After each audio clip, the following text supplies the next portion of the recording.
Giants fans, rookie third-round selection Jalin Hyatt has turned many heads so far in training camp, and perhaps he could be the true, explosive wide receiver the Giants have so desperately needed since they traded Odell Beckham Jr. to the Browns. What's going on, everyone? Nick Falato, a Big Blue View here to talk about the rookie and why we shouldn't overlook what he's currently doing in training camp. What was Hyatt's main concern coming out of the draft? You ever ask yourself that? Why was he available at the 73rd pick for the Giants to trade for, with the Rams of all teams? They tend to appreciate speedy receivers. This young player just won the Biletnikoff as the top wide receiver in college football. He had over 1,200 yards receiving with 15 touchdowns last year, and, as we know, torched Nick Saban's defense for over 200 yards and 5 tutties. So again, why was he available?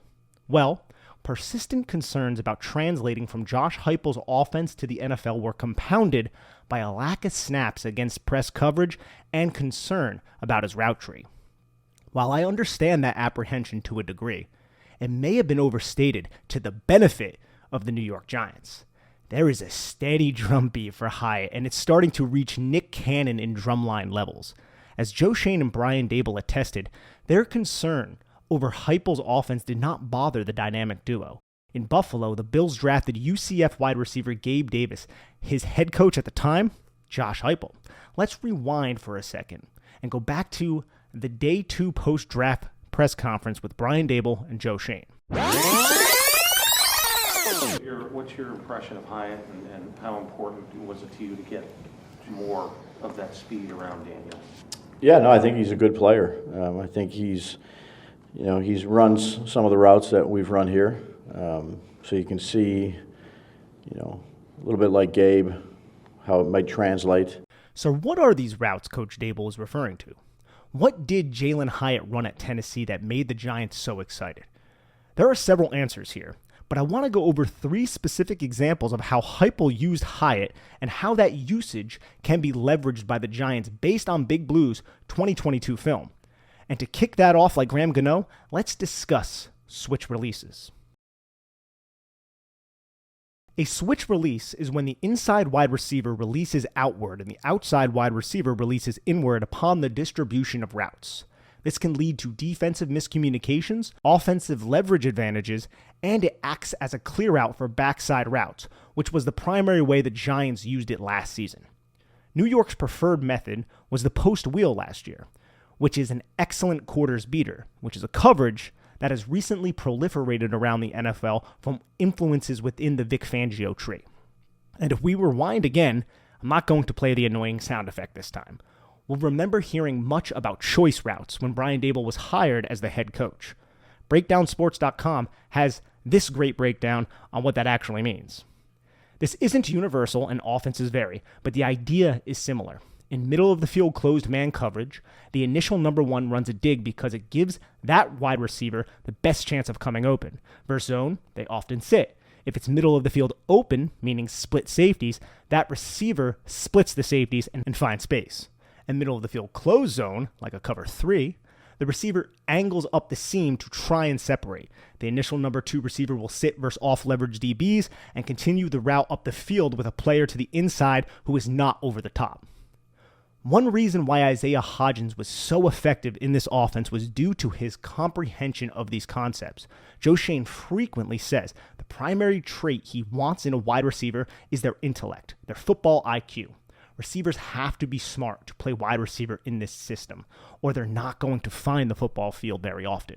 A receiver must know where to be and when to be there based on the coverage that can be detected pre-snap but manifests post-snap. There are instances on tape of Jalin Hyatt understanding where to stop a route based on the defender's positioning. I do, however, want to get into some of the similarities between Mike Kafka and Josh Heupel's offense, and I'm going to start with the use of switch releases, most of which came out of 2x2 sets. Josh Heupel uses tempo to catch the Alabama Crimson Tide off guard. You can see they are not in position. They are not set. At the bottom of the screen with Jalin Hyatt as the number 2 receiver at the top of the numbers, Cedric Tillman off the line of scrimmage as the number 1 outside receiver. At the bottom of the numbers, Tillman is going to release inside. You're going to have an initial vertical stem from Jalin Hyatt, and then he's going to run an out and up. And what defender is going to guard Jalin Hyatt from this position? You have a defender on the line of scrimmage against Tillman. This defender, I believe that's Will Anderson. He's not going to get out there. He's going to be rushing the passer anyways. And now this leaves this poor player out here who is well off the top of the numbers. Look at the space that Hyatt has. He's at the top of the numbers. This defender about 10 yards away inside. And Hyatt is going to exploit the disadvantageous angle that this safety is going to take. Let's watch. So watch Jalin Hyatt break out. This defender is going to break it downward, thinking there's going to be an out route to the sticks, first down, move the chains. Hyatt had something else planned. He's running it out and up, and there's no way that safety is going to be able to accelerate and keep up with Jalin Hyatt.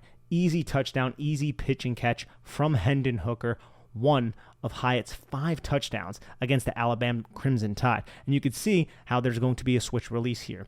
Now, on some switch releases, Tillman's going to cross face, and this happens a lot when the number 2 receiver is off the line of scrimmage, and then Hyatt would loop around, but Hyatt's on the line of scrimmage. So Hyatt is going to take that initial stem, and then you're going to have Tillman come underneath. The fact that you have a defender who is well off of Jalin Hyatt, but once Hyatt breaks out like this, and you can see hips angled outward, shoulders, head, everything turns to the outside. Watch that angle from this safety.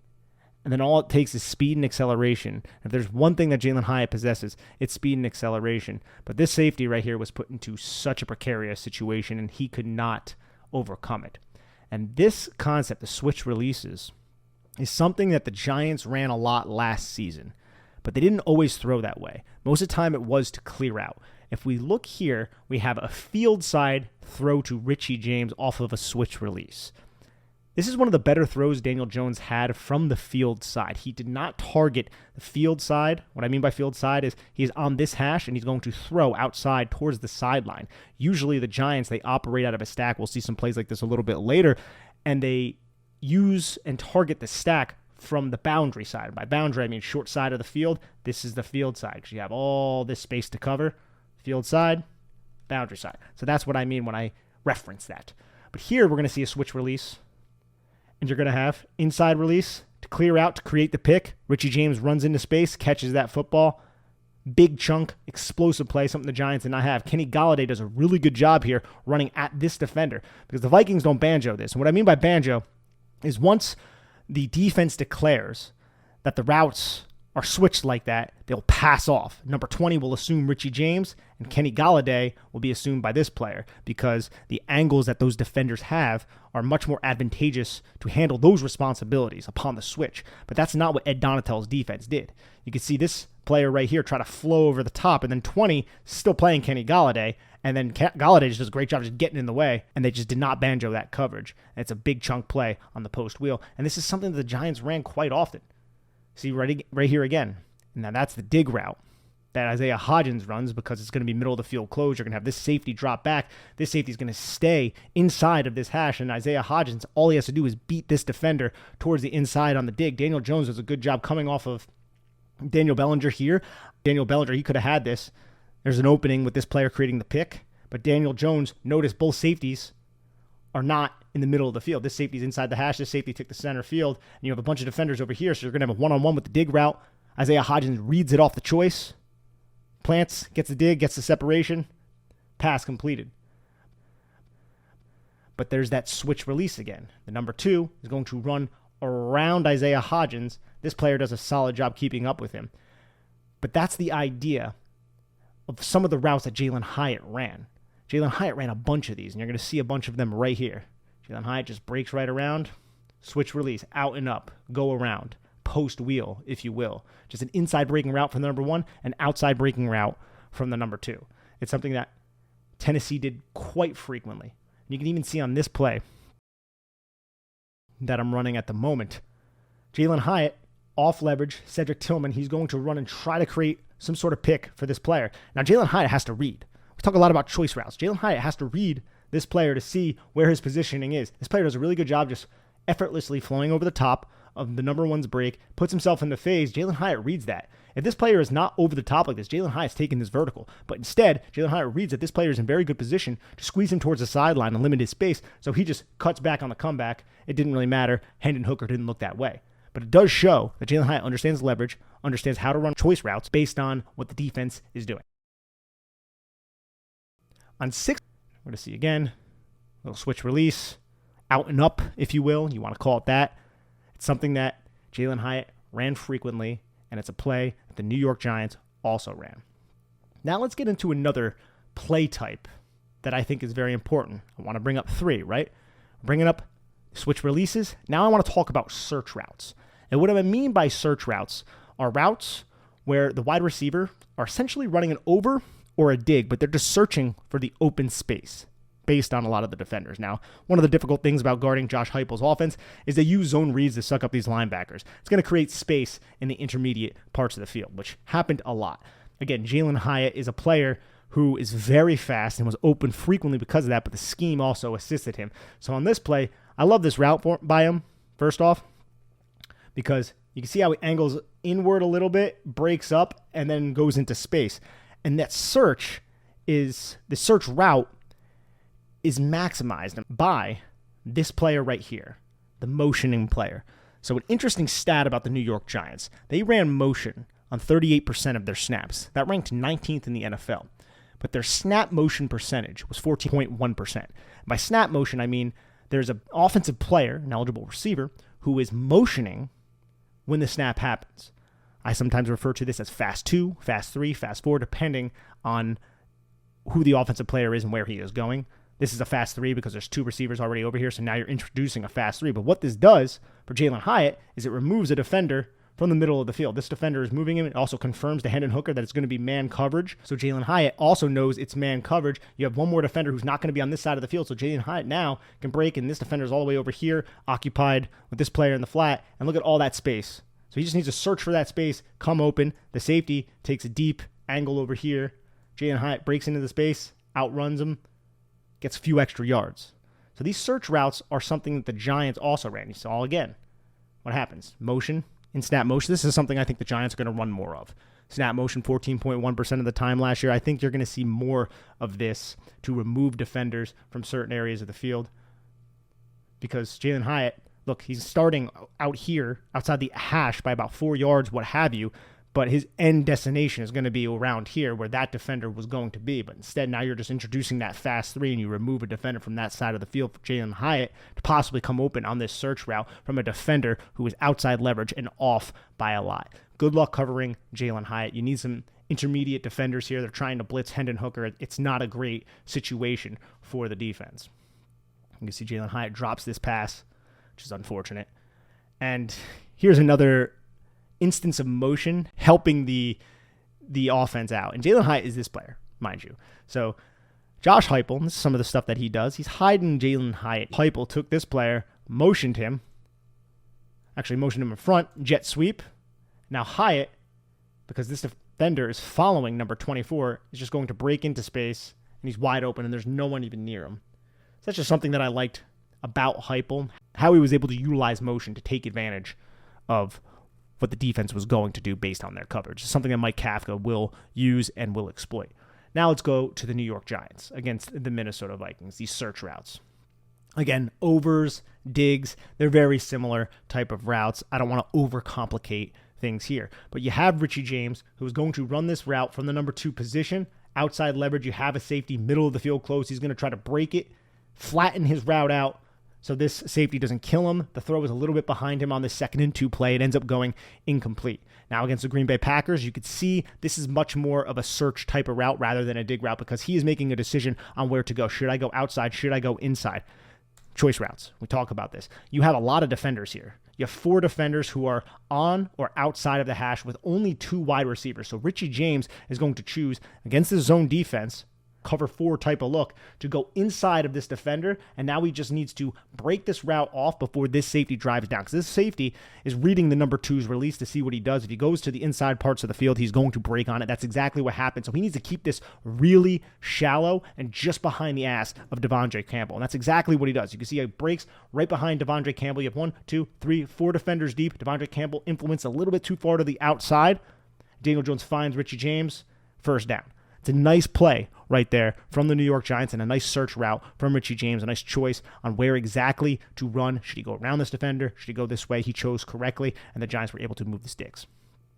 This is a drive series, I'll call it. A drive concept is when there is a high-low in the middle of the field off of a drag route and a dig route. And this can come from backside drags or backside digs, or it can come from the same side. Right now, we're seeing a stack where Jalin Hyatt is actually on the line of scrimmage, and this player is completely off the line of scrimmage. This is a true stack. They're not even horizontal. He is completely off. Heupel is giving him a free release. So you're going to see he's going to release outside. The player on the stack is going to release inside. Now Hyatt is going to run the dig portion of this, the high part of the low, but it's man coverage, so it's not even zone. So Hyatt just needs to beat number 16 right there inside. 16 is a little bit off, a little bit outside leverage. Hyatt does a good job setting him up, breaking his feet, hard outside jab, create that separation, and now you have a completion. He runs horizontal. Good job by the safety to cut off that angle. But I want to bring up that drive concept just because the Giants used it a decent amount last year. It's another concept that I think you can throw into the bucket that Brian Daboll was referencing when he said Jalin Hyatt actually runs a lot of routes that we like. And here is a drive concept from the same side, a stack, a boundary stack from the New York Giants. This is a little bit more of a cross than it is a dig, but still it's the same thing. It's a high-low. You're going to have Richie James run the dig portion, and then you're going to have the drag right beneath it against the Colts. As you're going to see from the backside, this is another thing that Kafka does frequently, is he uses Daniel Bellinger to clear out. So Daniel Bellinger is clearing out and he's occupying this safety right here. That's Daniel Bellinger's job. He's clearing out for both of these routes underneath. You have the route underneath. Both of these players are going to pay attention to Isaiah Hodgins. So who is handling Richie James at this point? You have the traffic now, you see. Stephon Gilmore tries to work over the top, but Daniel Bellinger is kind of getting in his way. So nobody passed Richie James off. Richie James ends up coming open. Nice catch, nice secure, first down. We're also going to see a similar thing against the Minnesota Vikings. It's also a boundary stack. You have Daniel Bellinger, so number 2 off the line of scrimmage. Darius Slayton on the line of scrimmage. Daniel Bellinger is going to release first. Watch how Daniel Bellinger crosses the face, and then you're going to have Darius Slayton run underneath. And what does that do? And Jalin Hyatt's going to thrive if the Giants decide to use him in this manner. You have Mike Kafka and Brian Daboll, two very bright people. I think they will use him in this manner. By allowing Daniel Bellinger to release first, it creates a pick against the cornerback. Where's the other cornerback? Over here. So what does that do for Darius Slayton? That isolates Darius Slayton against a linebacker because this player is not going to be able to work over the top to close with quick enough on a shallow drag route, and this player is picked by Daniel Bellinger. This is just excellent X's and O's right here, and this is what the Giants coaching staff offers the New York Giants. And you can see it exactly manifests in that manner. They're trying to pass off. This player's trying to pass off. There's no way this player can get to Darius Slayton. So Darius Slayton just runs, and now you have a mismatch. Darius Slayton against a linebacker. Who's going to win that? Darius Slayton is going to win that. Darius Slayton did win that. Big gain for the New York Giants. This is what Mike Kafka and Brian Daboll bring to the New York Giants every Sunday. On 604 passes called last season, the Giants used a stack alignment on 24% of passes. A stack alignment is when a receiver aligns on the line of scrimmage and another receiver aligns off the line of scrimmage right behind them, whether that's to the outside or the inside. This gives the second receiver a free release and forces the defense to play those wide receivers differently via a banjo switch coverage if the defensive coordinator is so inclined.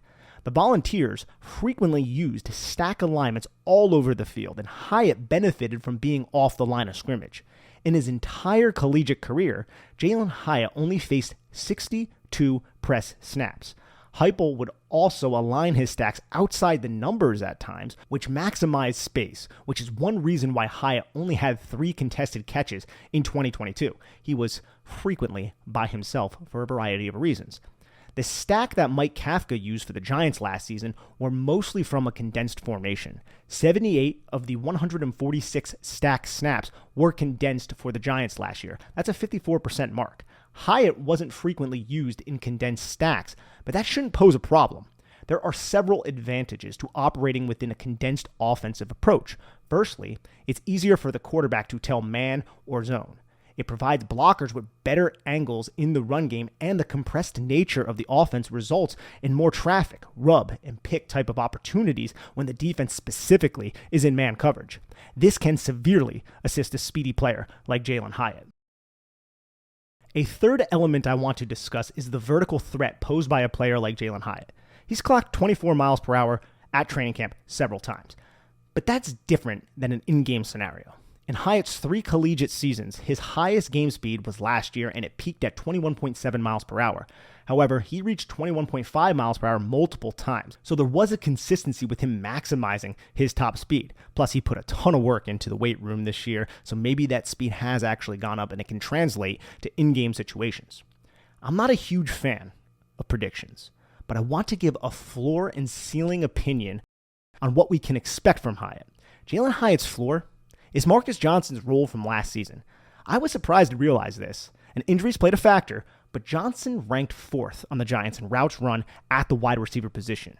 He was first team all track. The guy hardly was targeted, but he was running wind sprints for the Giants all season. His main role was to vertically stretch the field to open up intermediate concepts like Yankee, dagger, or those search routes we were discussing before. Despite having that track role, Johnson's top speed last season was 20.4 miles per hour, significantly less than Hyatt's. That's the rookie's floor, basement, if you will. Now, what's his realistic ceiling? The Giants have plenty of reliable players to absorb snaps at the wide receiver position, and that's very refreshing considering how the Giants have been over the last couple years. But this offense won't leverage his talent until he is ready. If he can prove that he is ready, he is going to get on the football field. And with defenses circling Saquon Barkley, Darren Waller, and the legs of Daniel Jones, maybe Hyatt can accomplish the lofty goal he described to the media earlier this week. But that's why I want to show that I'm a complete receiver. What kind of expectations did you have coming in here, and have you exceeded those at that point? Yeah, I always say high goals for myself. High goals. I want to be offensive rookie of the year. I think that's the biggest thing I want to do. It's a big goal. Yeah, and but we're gonna get there. It's gonna be day by day. We're gonna stack days, and even if it's a good day or a bad day, we're gonna learn from it and get better. Is Rookie of the Year attainable?